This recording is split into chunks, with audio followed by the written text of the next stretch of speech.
Good morning, everyone, and welcome to our webinar on building a sustainable reward strategy. This is our first webinar of the year, so thanks very much for joining us this morning. I'm Diana Patmore, Head of People Relations and Policy at Kingston Smith People Advisory, and I'm delighted to be joined by my colleagues, Sally Elcombe, who's our Head of Reward Services, and Joe Regan, our Managing Director. Before I introduce Sally and Joe more formally, although some of you may already be aware, I'll tell you a little bit more about Kingston Smith People Advisory. We are a leading HR consultancy of people and reward specialists, and we make it simple for businesses and teams to flourish by enabling them to engage, retain, and reward their people. We strengthen and support the growth of founder-led businesses, SMEs, larger international corporates, in-house HR teams, by creating sustainable people strategies that are simple to implement. And we are part of a leading multidisciplinary professional advisory firm, Kingston Smith, which specialises in audit, tax and accounting.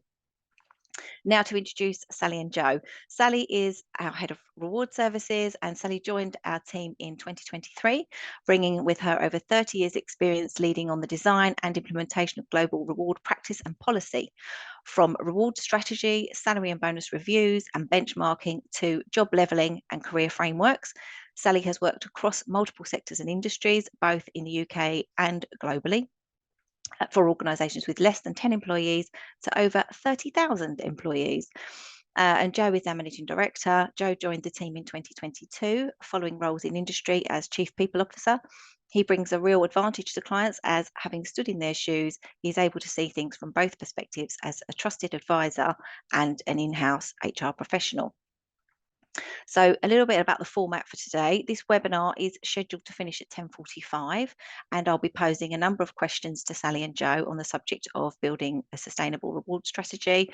Please feel free to ask questions by typing them in the Q&A function, and it will be my role to pose your questions to Sally and Joe.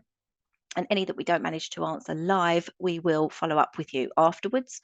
I should also say that this session is being recorded and will be mailed out to all registrants, as well as made available on the website. So I'm going to start with some questions now. My first question is actually to you, Sally. So if you could just start off by explaining what is a sustainable reward strategy. Thank you, Dinah. Well, it's about integrating those sustainable business strategies into your reward strategy and recognising the impact that having a sustainable commitment can have on retaining existing talent and attracting new talent. Good sustainable reward strategy management focuses on designing of policies that act as guidelines for how employees can be rewarded. It has clear measures, guidelines and policies in place, and then those are communicated so that employees are aware of how everyone is awarded in a consistent and fair way. A robust, sustainable reward strategy is really important because it helps employees feel valued for the contributions that they make to a business. And a good example of a sustainable reward strategy is gender pay gap reporting. So many applicants cite the gender pay gap of an organisation as having an impact on their decision as to whether to work for that organisation or not. So the sustainability at a governance level is factoring into an individual's decision criteria, with some candidates even willing to work for less money at an organisation that shows more responsible and a sustainable led business approach. Joe, have you got anything that you want to add to that, sort of from your perspective as a HRD in previous roles? Oh, you're muted, Joe, sorry. I think for me, it's about building a sustainable reward strategy is it hitting the metrics that you want in terms of, are you able to attract the right people, and are you able to retain the people that you have got? And I think the other thing to consider from a business leader and a HR leader point of view is it affordable, and is it giving you the right return on investment for what you're spending and what your budgets are. So for me, the word sustainable is very much around, can we continue with this, and is it affordable for businesses? Thank you both. That's good. And so, Sally, if a business already has a reward strategy in place, what's the difference between that and a sustainable reward strategy? So a reward strategy involves designing and implementing the various reward policies and practices that support your organisation's objectives. So, for example, how a business will define its approach to pay, sort of bonus recognition, and also employee benefits. As sort of we mentioned, Joe and I both mentioned in that first part, having a sustainable strategy is about looking more holistically at what the strategy is, how it aligns with your business sustainability and the long-term factors around not only retention and motivation of your current folk, but also attracting those talent and getting that right mix in place that builds on the culture and the visions of your organisation. If a business already has a reward strategy in place, then that's a really good starting point, as there's the focus there already in helping employees achieve, develop, and be motivated. However, a reward strategy often doesn't take into account enough the longer term impact of reward on both its people and the business, and in particular, growth of talent retention and motivation, and also talent attraction. It's as important to keep your current folk motivated and show them that you do have these fair, open and transparent practices, and you're looking to build on that, as it is to make sure that the talent that you're looking to attract sees that you are a business brand that takes sustainability really important. Yeah, very important. Okay, thanks, Sally. And my next question is actually for you, Joe, regarding the components of a reward strategy. Can you talk through what makes, what are the good components of a good reward strategy? Yeah, I think depending on the maturity and size of the business, it's there's 4 simple steps that we take. So the first one is always around pay, because effectively getting your pay right, you can attract people and you can retain people. And typically getting pay right and having the right level of pay for the job rather than the individual is a good starter in terms of keeping people for probably between 1 and 2 years, typically, that people will stay with you. And the way that we see reward is very much a layering, that you start with pay, and once you've got your levels of pay right, we then start to look at your benefits. So people are typically with you for 1 to 2 years, and then they start to get a bit jittery around, is that package right? Are you offering the right things? What else is there out in the market that other people might be able to offer that you aren't at the moment? So then it's thinking about your critical illness. It's about looking at your long-term incentives. It's about looking at your annual bonus schemes if you've got one, or do you want to implement one because you want to retain people? So really, we've covered pay. We then start to look at benefits. And once you've got your pay reviewed every year, and you start to layer that with your benefits, typically you get people to stay with you around 2 to 3 years. At that 3-year mark, they're happy with their pay. Generally, they're happy with your benefits, and you're reviewing those, making sure that you're getting the return on investment for the budgets that you've got available. It's then thinking about, well, actually, people want to progress. So then you start to think about, well, actually, let's start to look at a career framework. So people can progress their pay through their careers. So some of that is around looking at competency frameworks. It's about job family groups, looking at opportunities where you can stretch those pay budgets and people get recognised and will typically stay with you between 3 and 5 years at that point. I guess for more established businesses, the icing on the cake and the cherry on the top is very much around your wellbeing strategy. So it's good that we've got pay right, we've got people that have got the right benefits. We now feel that people have got the right career paths and they know what's expected and there are opportunities for them to progress. It's them thinking about well-being, so that's physical, mental, financial well-being. So it's things like considering an employee assistance program, thinking about networks and groups that you can share. So people like menopause support groups, LGBTQ groups, ethnicity, all of those types of groups of inclusiveness, really build up your well-being structure and your strategy that ultimately can then go back to delivering what your business plan is and what your people plan is from a HR point of view. Great, that's really good. Thanks, Joe. I've got a question actually for Sally, I think, around small businesses, because a lot of our clients, as well as dealing with the large corporates who would naturally have a reward strategy in place, potentially, the smaller businesses might think they don't need one. What do you think the small businesses should be kind of prioritising? Joe sort of referred to it just now, and I would suggest initially looking at the pay structure and the career framework first, as that's the basis for succession planning, and also will give a basis for budget considerations. So it's knowing where as a business you want to be in the market, so making sure that your salaries are at the right level, and some of that will come into play when you're looking at salary benchmarking. And I think once you've got that basis right of your salary framework and your career framework, you can then start building on it. But it must start around pay, and then the career framework. And the career framework, as Joe said, it's not just looking at promotions. You might have a technical role, for example, that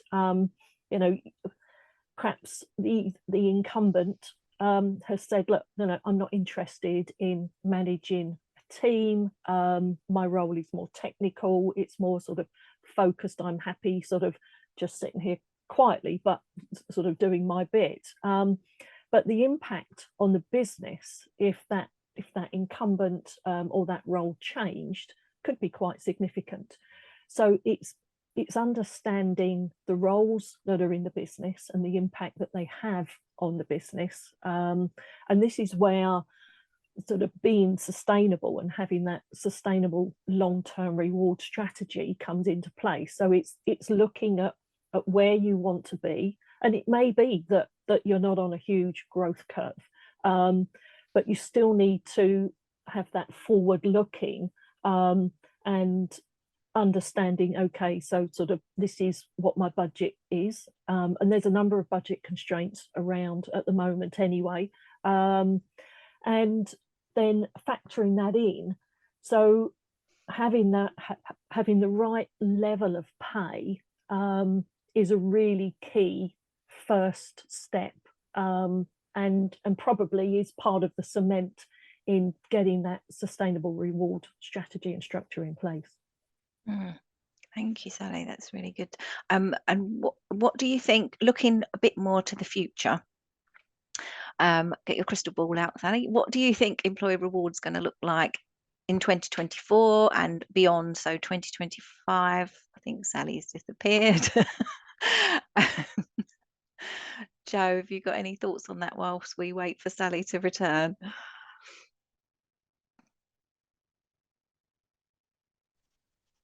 Sorry, almost in on. Yeah, for me, I think just going back to the previous question around small businesses and what other things that you can think about. So pay is absolutely critical to be able to attract the right candidates and the right people to your brand and business. I think second to that is also about thinking about the longer term aspect of your growth. So if you are a small business that's a startup and you're looking to grow, actually some of the great ways to attract some key talent to you is around looking at long-term incentive plans, which typically can be run over a 3 to 5 year period. And what you can do is put that reward based on your positive EBITDA. So that carrot is being dangled for 3 years down the road, but potentially you've got opportunities for them to be invested in you for that 3 year period. So you've got that security and you've got that support and you've got that continuity. But then I think also it's about thinking about, well, actually, what else can you do in terms of employee incentives? as you start to mature and establish yourself as a smaller business. Thanks, Joe, for adding to that. Sally, you temporarily left us, but I'm pleased to see you're back. There was a bit of a glitch. Sorry about that. So sort of That's okay. 2024, affordability is a real key concern. So with budgets and determining a 2024 pay award is giving many HRDs a major headache at the moment. So also when considering how to overcome recruitment and retention challenges, there's often a common misconception that sort of a generous pay increase will equate to a great place to work, and sometimes that can have an opposite negative effect, and by inflating the value of a role can actually demotivate an individual. So just making sure that the structure's there, and I sort of referred to that sort of earlier. There's some legislative changes coming in this year. So flexible working regulations are coming into force on the 6th of April. So giving employees the right to request flexible working from day one of employment.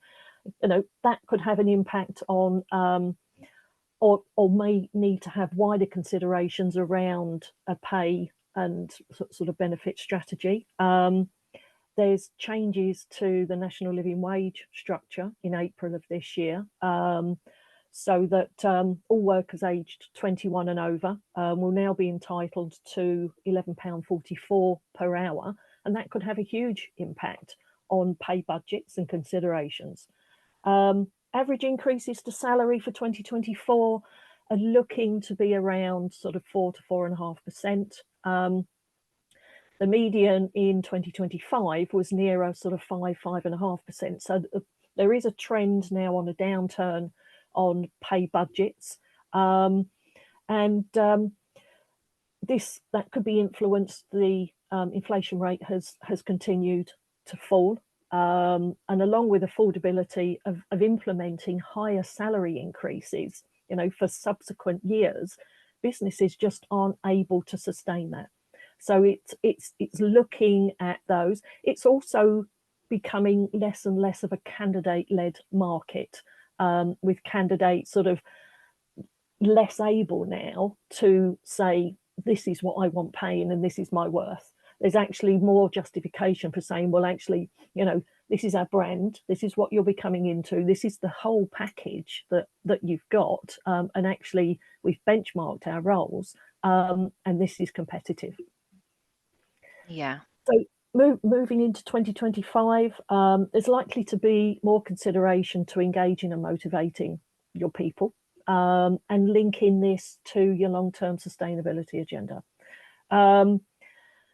There'll also be a need to make your business proposition more compelling than others, through your total reward, to make sure that you can continue to attract and retain the right talent. And some of this may come from better pay transparency. So the EU has already adopted the Pay Transparency Directive, and obviously the UK aren't part of the EU, but I do wonder if there will be some pressure now, over the next year, 18 months, perhaps going forward a little bit, that there will be an increased pressure for the UK government to bring in a similar legislation to match the new standards of pay transparency. And a number of organisations in the UK are already doing that. There may also be some change to the gender pay gap reporting criteria, so to include disability reporting. There's been some rumblings about it, nothing's happened as yet, but I wouldn't be surprised if that is brought in. It won't be this year, it may not even be next year, but businesses should be aware that this change is on its way, and may need to look at their reporting and their HR systems to make sure that they're ready and they have that flexibility to change. Great, thanks, Sally. There's a lot there for people to think about, isn't there? Certainly. A real lot for people to consider. Joe, did you want to add to something? No, I think just to add to that, we've obviously potentially got a change of government at the end of this year, or at some point in this year. And I think some of that will also, on the back of what Sally said, is around ethnicity pay gap reporting is another one that we've got rumbles of, which is coming through. And we've also got the sponsored visa changes that are also coming up in April.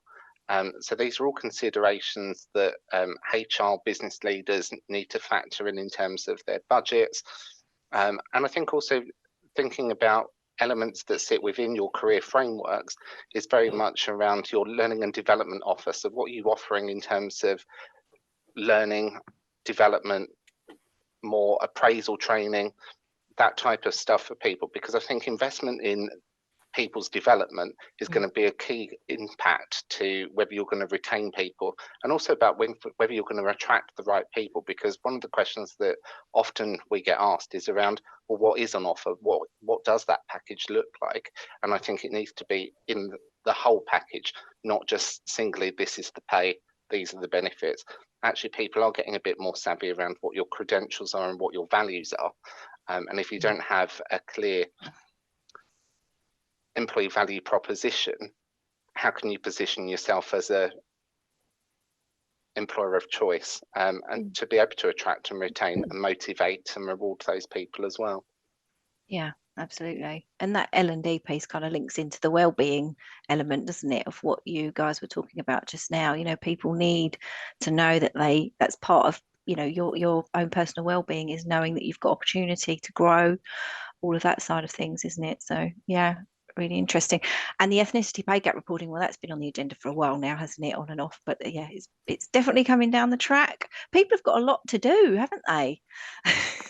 There is lots to think about.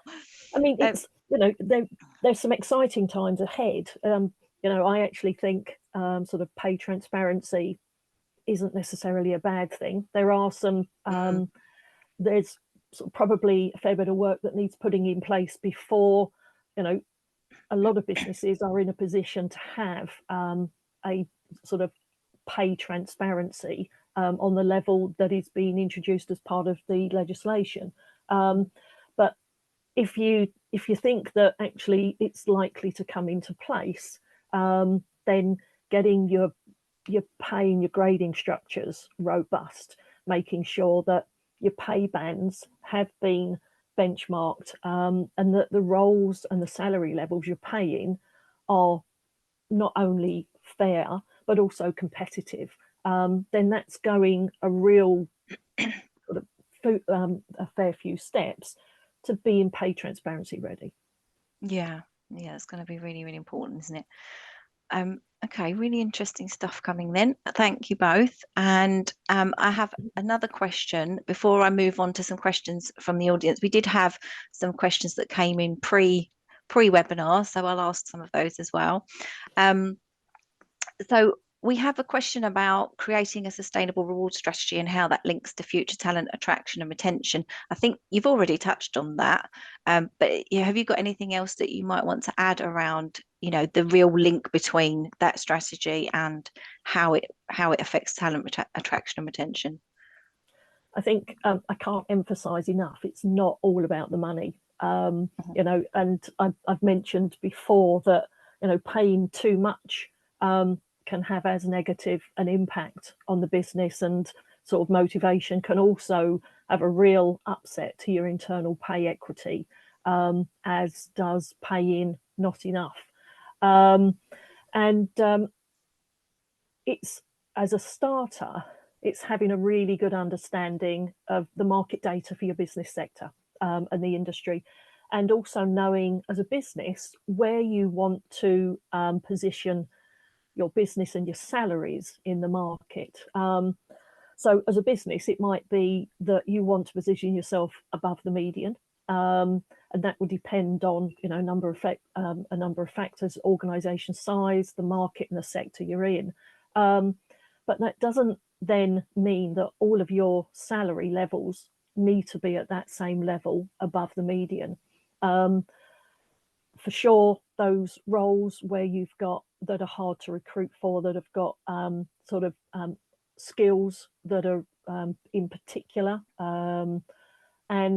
or you're up against competitors for particular roles, then those are the roles where your salary levels do need to be higher, But again, understand the market. Don't just sort of, it's not a finger in the air job. Understand the market, understand the role, just to make sure that the salary level is competitive.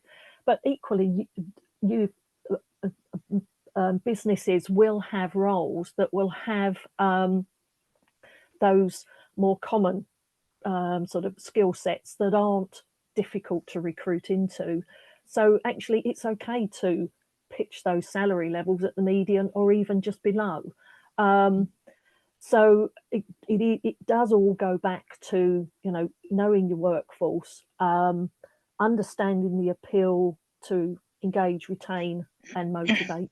And also, candidates are now very keenly looking at what a business's sustainable DNA is, and even down to the providers of employee benefits. So, for example, employee pension, that's now in the top list of those must-have employee benefits across all generations. But what candidates are often asking is, okay, so who are the providers?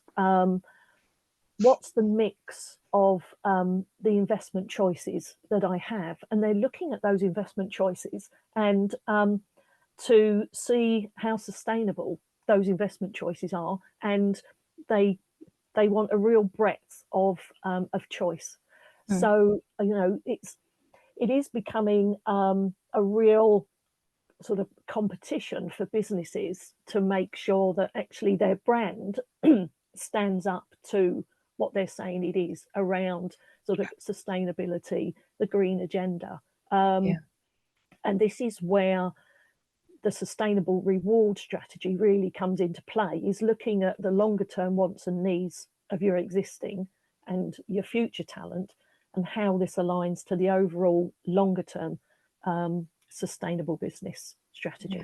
Yeah, I guess as well, it's a generational thing a little bit, isn't it? With, you know, candidates now having much more expectation in that regard.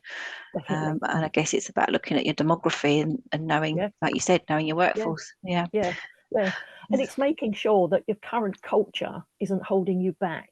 You know, so look at what your culture is, what are your values and your principles, and actually, you know, do they just need a bit of a refresh? You know, especially if you're looking to attract sort of new and exciting talent to take that mix and that diverse mix of your workforce forward, you need to also really look at what your culture is.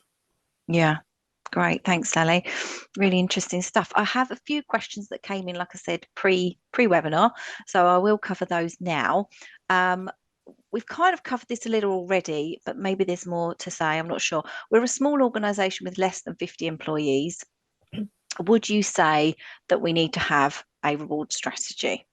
I think we did touch on this already, but yeah, it's a specific one. Yes. Without, it may seem, you know, I'm a small organisation, I've perhaps only got 10 employees, you know, surely having a sustainable reward strategy, you know, won't improve things much.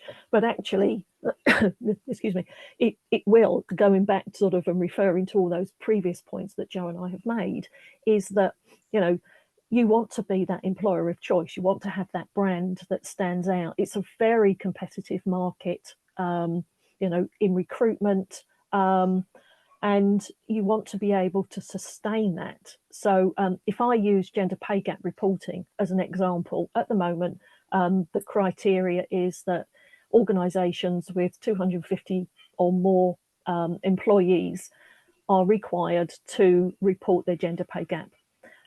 There is more and more employers of far less than 250 in their workforce who are reporting their gender pay gap, which is a fabulous thing, I think. You know, it's a great way for a business to be open about how it rewards its employees and gives a very clear commitment to a transparent long-term pay policy. You know, I wouldn't be surprised if that 250 number at some point drops, but it's a really good sign of an organisation if they've only got whatever handful of employees, but actually they're still more than happy to be open about their gender pay gap reporting. Thanks, Sally. That's really helpful. Hopefully that's answered the question for that particular person. I had another question around flex benefits platforms. So somebody's thinking of introducing that as part of their package. So I guess, what do you think of them? What's your view on them?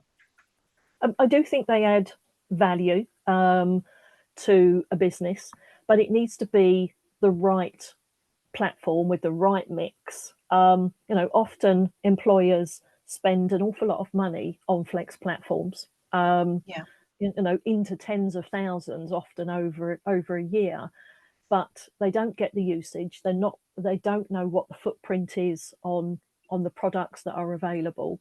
The provider of the platform doesn't necessarily promote the benefits that are on the platform, and also the communication around the launch and continued use of the platform. Once the initial sort of platform has been launched and the excitement is there, quite often that can fade away. And if there's benefits on the platform that an employee doesn't know about, then they're not going to use them. So if you've got a platform, make sure it's got the best fit and the best mix of benefits and sort of discounts, but also make sure that it's continuously sold to the employee. The value of don't forget you've got this. Introduce new initiatives. You can link not only discounts through there, but you can also link health and well-being through a platform. Jo, I know you and I have often talked about flexible benefit platforms. What's your view on this?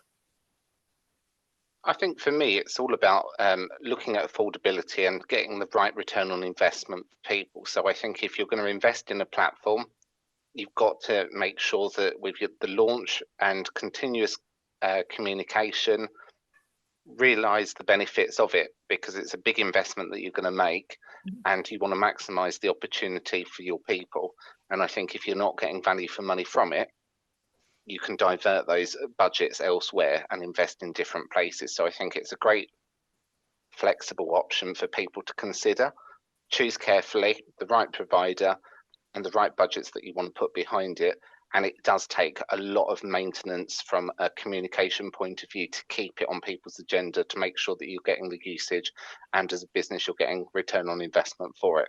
I think some of the fab bits that come out of the back of some of those for HR and businesses is the fact that some of them have integrated reward and benefit statements that you can get out of it, so people can visually see what the benefits are that you're giving, not only in terms of their cash, but also what in terms of additional benefits that they're getting and how they're utilising those as well. Right, yeah, that's really useful info. Thanks both. There has been a live question that's coming, which I will ask shortly, but I just want to finish off some of these pre-questions first to make sure we don't forget those. So the next one that we got in was just around how often salary benchmarking should be done. So Sally, have you got a view on that? Well, a number of factors will determine this. So if a business is looking to grow and expand the structure and the number of roles it has, then it's really important to have a good understanding of their market data sector, just to ensure that they remain competitive. Both Jo and I have talked about sort of making sure the salary levels are competitive in the market. But benchmarking isn't only restricted to salaries. You should also benchmark your employee benefits package as well. The wants and needs of the demographics of the workforce have changed significantly, even over the last 5 years. So just making sure that you benchmark the package that you have. We've talked about starting with the base of your salaries, and I would always sort of stick with that, but also look at benchmarking your benefits as well. Now, it's always good to look at your role or the salary levels of your roles as you're coming up to a salary review process. That will give you certainly sort of an idea and some considerations as to how far your budget is going. Also, depending on the market sector you're in and also sort of location, I've mentioned average salaries, median salaries are sort of 4 to 4.5%.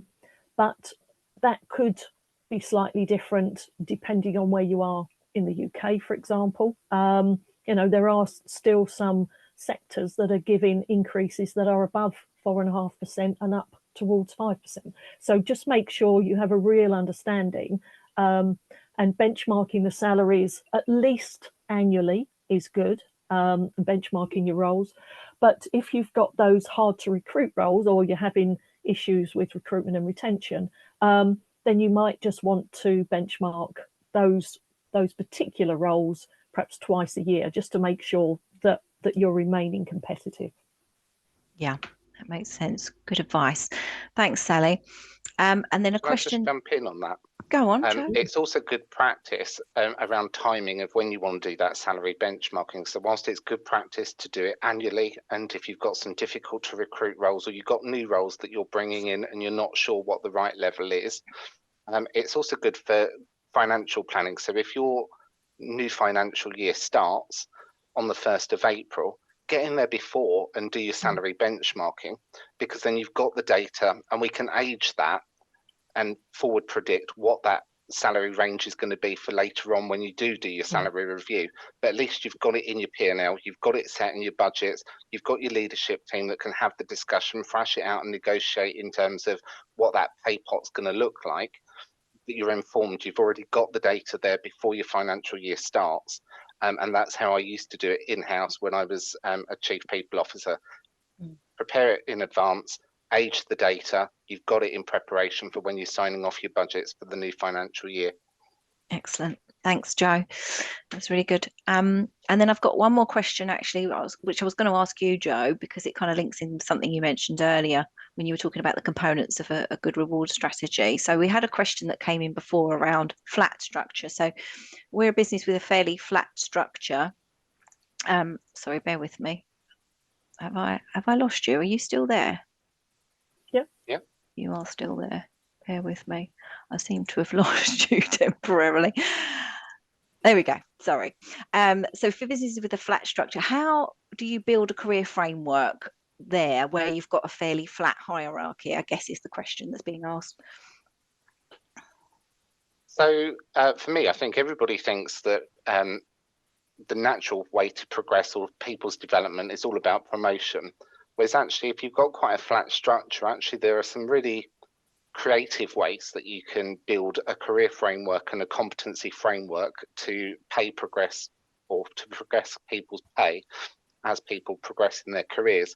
So some of the things that we've developed previously and worked on is a 9-grid box in terms of a performance and potential matrix, and then identifying based on high performance, high potential, up here who we've got that we think is talent for the future and what interventions do you want to do for them. There's also opportunities in terms of a competency framework where you might want to look at behaviours. So it isn't that you have to be a manager and then you have to be a head of, then you have to be a director. Actually, you can broaden your experience, and with that, in terms of your salaries and your ranges that you're using, based on behaviours, breadth of experience, widening. Some of that is around rotation of skills. It's about cross-training. So there's lots of creative ways that you can do things without necessarily having to keep promoting people. And I think particularly in media, we tend to see quite a lot of this where you've got quite a small team, a flat structure. People are all very eager to progress. And the temptation is, from a leadership point of view, is, oh, they need promoting, otherwise we're going to lose them. But actually it isn't. There's lots of creative things that we can do in terms of breadth and widening of their experience. There's also the use of job titles, so we could have an internal job title and an external job title. So that gives them the recognition when they're client facing, that they've got the prestige, they've got that gravitas, those behaviours. So I think don't limit yourself to thinking that development is only promotions. There's lots that you can do in terms of investment in people's learning and development and growth through a competency framework, and then progressing people's pay that way as well. Great. Thanks, Joe. Right, well, this is the final question, really, because we have only got 4 minutes left now. So this came in from the audience. Hi there. We are a small but international organisation. While most of our staff are from UK, some are from other countries. So we always face some challenges in introducing benefits, as it should be fair and consistent to all. Any thoughts or advice on how we manage this? Any ideas, Sally? I think, it's if your business is, for example, sort of UK head office, and then you've got other businesses in other parts of the world, you would have a base structure of what your benefits are. But for those businesses where they are outside of the UK, you should always benchmark and see, okay, so what are the popular benefits in those countries, as long as it aligns to the central and the core package that you have as a business. I've worked in businesses where we've actually operated a flexible benefits platform in more than one country. So the offering in the UK was different to what we had in Poland, in Denmark, and also in the US. So it's looking at sort of what is a typical package in those countries. How does it align to what is the core benefits for us as a business? I don't think that that if I worked for the UK, that we should dictate what benefits each other country should have, because it may not align to the culture as well. Private medical, for example, just the structure of private medical within the US and some European countries, the payment and just the structure of it, it wouldn't work if it was along the same lines as the UK. Joe, have you got anything to add on that? I think for me, it's don't be scared to have something different in each of the countries, because I think we all go down this rabbit warren of everything needs to be the same. Actually, people just want to know that there's pay equity. So actually, if you've got packages in the UK that are not transferable to some European countries, there are going to be other differences in those countries and regions that are completely different to the UK. A good example is the amount of taxes that they pay in terms of national insurance are completely different in some countries versus the UK. Levels of pension contributions are different in different countries as well. So I think where you can have consistency, great. Don't be afraid to do something different. I think most people just want to know that their pay, benefits is equitable no matter where they are in the world. So don't be scared to do something different. That's all people want, is equity. They want to know that their counterparts in the UK are exactly the same as somebody in the US, Europe, Asia, wherever around the world. Okay, great. Thanks both. Well, that does bring us very nicely and very timely to the end of this webinar. And we hope that all the attendees have found it useful and informative. And thanks very much, Sally and Joe, for sharing your insights on this topic. And thanks to all the attendees for joining us. If anyone has any questions that we haven't managed to answer during this webinar, please obviously feel free to contact Sally or Joe afterwards. There will be a feedback form, so we'd be grateful if you'd complete that. And if you'd like to be contacted by Sally or Joe, you can just tick the box and someone will be in contact with you. And yeah, thanks again for joining us. And please look out for future webinars that the People Advisory team will be running. And we look forward to seeing you again. Thanks, guys. Thank you. Bye. Bye. Thanks very much.